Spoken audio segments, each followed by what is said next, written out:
So we've got our big book, Life in the Polar Regions again. And I told you last week that we would be looking at this big book again this week because there's just so much information in it and so many things to learn that we need 2 weeks to learn all the things we can from this book. Now we're going to read some bits that are the same as last week. We're going to skip over some bits that we read last week. And we're going to read some new parts of the book that we didn't read last week. The polar regions are the coldest places on Earth. The temperature seldom climbs above freezing. The treeless lands and windswept seas are almost always covered with ice and snow. In the polar regions, more plants and animals live in the sea than on land. Even the coldest waters are full of life. And let's read this little bit down here that we didn't read last week. Masses of tiny plants and animals, known together as plankton, drift near the surface of the water. The plants use sunlight to make their own food. Swarms of shrimp-like creatures called krill feed on the plankton. Squid are strange-looking sea creatures that are related to the octopus. They often swim in large groups, searching for krill to eat. Now we read this page last week and I'm just going to skip over it for this week. Let's read about the seals. The seals of the polar regions also depend on squid, fish and krill for survival. Seals are mammals that spend most of their time in the sea.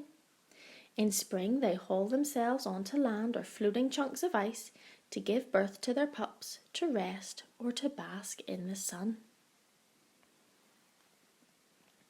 Polar bears live only in the Arctic. They travel many miles across the frozen seas to hunt ringed seals, their favourite food. Often, a bear will wait patiently at the edge of a seal's breathing hole. When the seal comes up for air, the bear grabs it with its powerful paws. And I told you last week that we would read these bits this week. A coat of creamy white or yellowish fur makes polar bears hard to see against the snow. The heavy fur and a thick layer of fat under the skin help to keep the bears warm and comfortable. Polar bears are about 10 feet long and weigh up to 1,000 pounds. Yet they get around very well. On land, they can run at 35 miles per hour in short bursts. In water, they use their front paws to paddle along at about 6 miles per hour. Despite their gigantic size, polar bears give birth to tiny cubs. Usually twins, the cubs are about the size of big rats and are born in November or December. The cubs grow fast. 1-year-old cubs are the size of adult humans. Several kinds of penguins live on the ice of the Antarctic. These unusual birds cannot fly, but they are excellent swimmers. They dive into the cold currents to find fish, squid and krill. Penguins can stay underwater for up to 18 minutes at a time. After a long dive, penguins leap out of the water for a quick breath of air and then plunge right back in. This style of swimming is known as porpoising. Penguins can jump straight out of the water and land feet first on a chunk of ice. This move is called rocketing. Once on solid ground, penguins often walk or waddle to where they are going. But sometimes they drop onto their bellies and use their feet and flippers to push themselves along. Penguin watchers call this action tobogganing. And now year 2 we're going to have a look at some people who live in polar lands that we didn't look at last week. So this bit's brand new. A number of people live in lands surrounding the Arctic Ocean. Traditionally, these people survived by fishing, hunting, whaling, or herding reindeer. Today, life for many of these groups is a mixture of old and new ways. Sleds pulled by husky dogs are a traditional Inuit way to travel across snow and ice. Today, most Inuits drive snowmobiles or rugged four-wheel drive trucks. The Inuit live in Alaska, Canada, Greenland, and Siberia. Most Inuit families live in villages made up of modern wood or brick houses. A few still spend all or part of the year far from town, hunting, fishing, and living in more traditional shelters like this snow house. Here are some other people that live in polar lands. The Nenets people of Siberia have herded reindeer for hundreds of years. As the reindeer move from place to place, the Nenets follow them. From reindeer hide they make a tent called a chum. Reindeer pull their sleds too. This group is watching a reindeer race. In the past, the Sami people, sometimes called Lapps, of Scandinavia, were also nomadic reindeer herders. Today, many Sami fish or farm for a living, but some still herd reindeer, moving alongside the herd on skis or in snowmobiles. And those are 3 different types of people who live in the Arctic. But what about the Antarctica? Well, humans did not live in the Antarctic region until recent times. Today, scientists spend long periods of time doing research near the South Pole. In summer, many tourists visit Antarctica. Perhaps one day you too will travel to a polar region as a scientist or a tourist. I wonder who in year 2 would like to do that? Who would like to travel to a polar region as a scientist or a tourist? I think it would be really interesting, but you might get a little bit cold. Now let's have a look at our big book activity for this week. Okay, let's have a look at our big book activity. Now, you should have a page that looks like this in your pack. It says polar regions at the top and it says I can use question marks. Yours might look a little bit different than mine and that's okay. It doesn't matter as long as you have a page that looks a bit like this.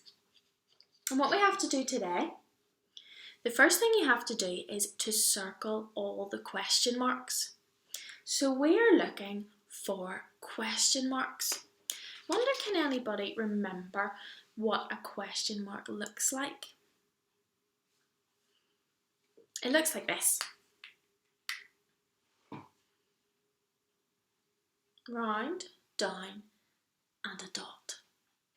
You watch one more time, I'll do it over here this time. Round, down, and a dot. That's what a question mark looks like. If you've got your page in front of you, can you point to a question mark for me?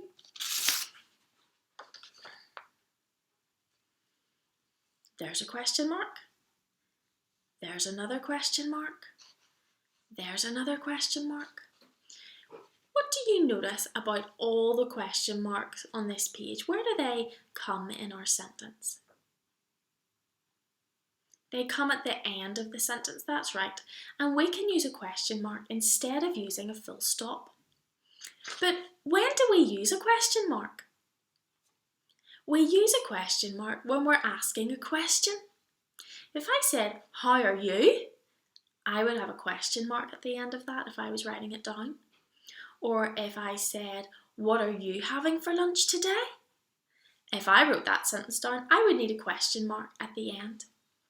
So the first thing I want you to do, I want you to take a lovely coloured pencil or crayon and I want you to put a circle around all the question marks that you can see on your page. And you can pause this video while you do that.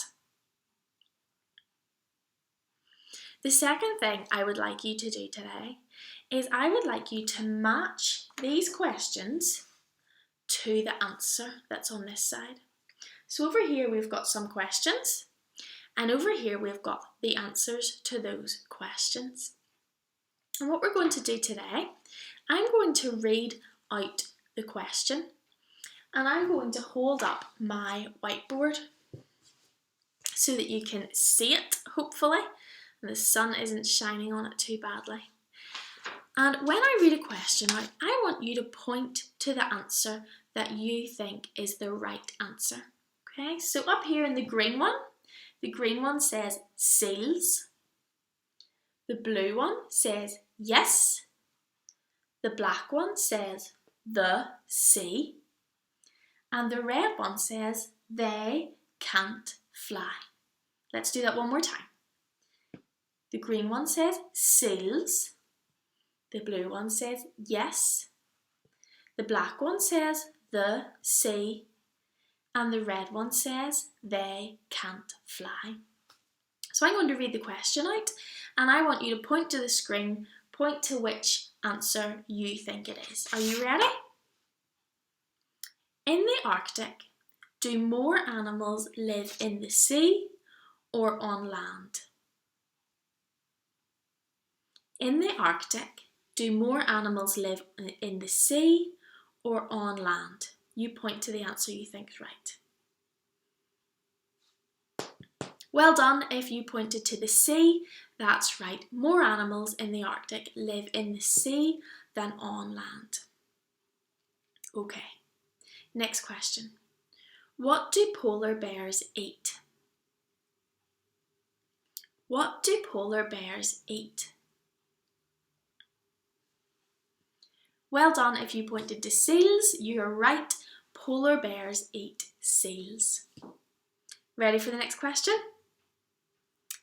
Okay. Can penguins fly? Can penguins fly? You point to the answer that you think is right. They can't fly. That's our answer. Can penguins fly? They can't fly. And we've got one question left, and we've only got one answer left, so this is a bit of an easy one because we've already used seals, we've used they can't fly, and we've used the sea. So we have only one answer left, so if you get this one wrong, oh dear. Okay, are we ready? Do people live in the polar regions? You point to the answer that you think is right. There's only one left, remember. Do people live in the polar regions? Yes, it's our only answer left, so it has to be yes, people do live in the polar regions. Great job, Year 2, well done. Now it is your turn. You have got your page that looks a little bit like this, and you can go and circle your question marks and draw a line from the question to the correct answer. See you soon. Bye.